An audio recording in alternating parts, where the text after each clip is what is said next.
Royal jelly.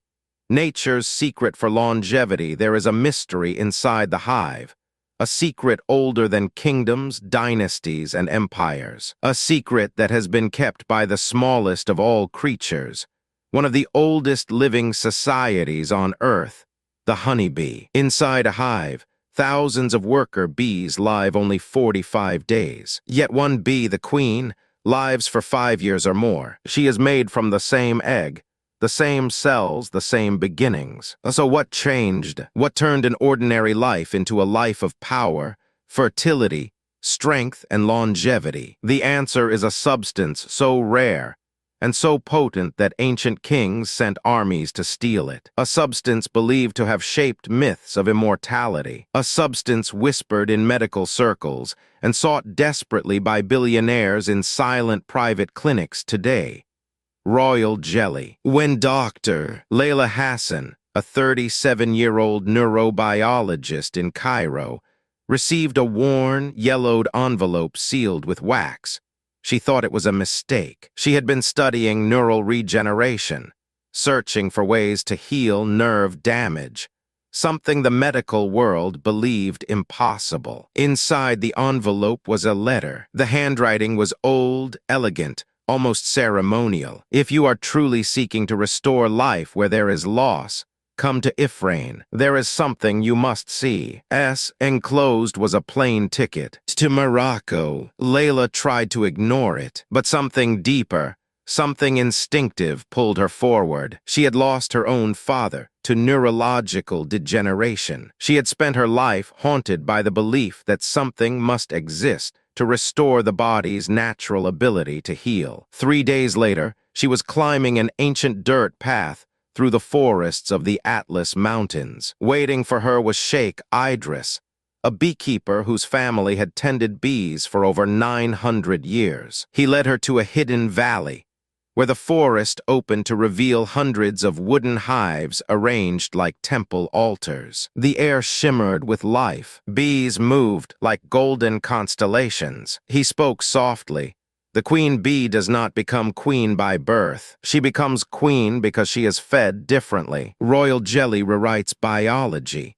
Layla's heart raced. This was the key she had spent her life searching for, but she did not yet understand how dangerous this knowledge was. Far away, in Zurich, 3 men in a conference room were discussing Layla's arrival in Morocco. They belonged to Selvian Corp, a biotech giant whose research quietly shaped pharmaceutical patents worldwide. On the screen, an image of the beekeeper's valley glowed. "The Hassan woman is there," one of them said. "If she obtains the strain, the monopoly is broken."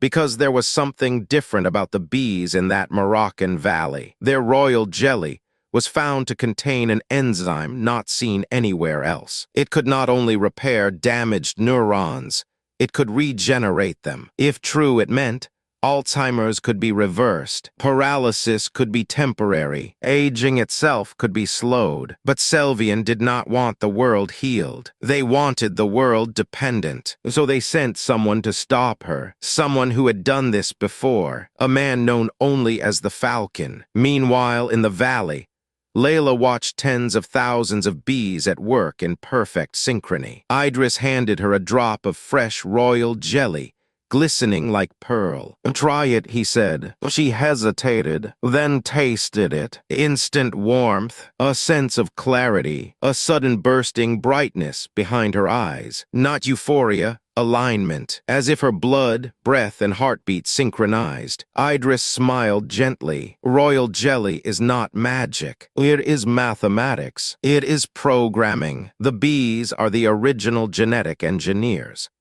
He showed her ancient scrolls written by scholars from Timbuktu, Baghdad, Fez. The knowledge had existed before, but empires died, and secrets fell into silence. Layla's research accelerated. Day and night, she studied samples. She compared microscopic neural tissue before and after exposure. What she observed made her gasp. The neurons didn't just heal, they reconnected. Synapses regrew. The brain remembered itself. Humanity had never seen anything like this, but neither had those who wished to control humanity. It began with smoke. The bees screamed, not in sound, but in vibration. The hives pulsed in alarm. Idris looked at the mountains. The falcon is here. Black uniformed mercenaries came like wolves. Their goal, seize the queen larvae, destroy the hives, erase the source. Layla and Idris fled into the forest, carrying a single box, the queen cell chamber, the genetic future of the hive. But Idris was struck. As he lay on the ground, breath weakening, he gripped Layla's arm. A queen cannot live without her hive, but a hive cannot exist without knowledge. Go, find the other keepers. She escaped into the night, and the valley burned. With Idris gone, Layla traveled the world, guided by a network of ancient beekeepers. In Ethiopia, she learned the bees' connection to sacred music, how vibration shapes biology. In Turkey, she discovered records of sultans who used royal jelly to maintain vitality into old age. In Japan, she saw laboratory studies confirming royal jelly's ability to increase lifespan in mammals. In Brazil, deep in the rainforest, she found the Amazonian Melipona bees, producing a royal jelly variant that enhanced immune response tenfold. Each hive held pieces of the answer, and all were being hunted. Selvian had declared silent war. Layla returned to Cairo, hiding the last queen cell inside a research lab disguised as a clinic for stroke recovery. Her experiments were now undeniable. A man who had not walked in 7 years began moving his toes. A child with severe memory impairment began speaking full sentences. A woman in late-stage Alzheimer's remembered her husband's name. The news reached the world before she was ready, and the world erupted. Scientists demanded collaboration. Governments demanded ownership. Corporations demanded patents. Doctors demanded clinical trials. The sick and desperate demanded hope, and Selvian demanded silence. Layla was invited to speak before a world medical symposium in Geneva, but she knew that if she went alone, she would disappear, just like others before her. So she brought witnesses: the man who walked, the child who spoke, the woman who remembered. They stood in front of the world. This was no longer theory, no longer mythology, no longer rumor. This was proof. Royal jelly could restore life. The room erupted into chaos. Shouts, disbelief, awe, fear. But Layla raised her voice. The bees are not just insects. They are architects of balance. To heal ourselves, we must first protect them. If we destroy the hive, we destroy our future. The world listened. For the first time in history, the world heard. A global initiative was formed. Bee sanctuaries, sustainable harvesting, open research access. Royal jelly was not patented.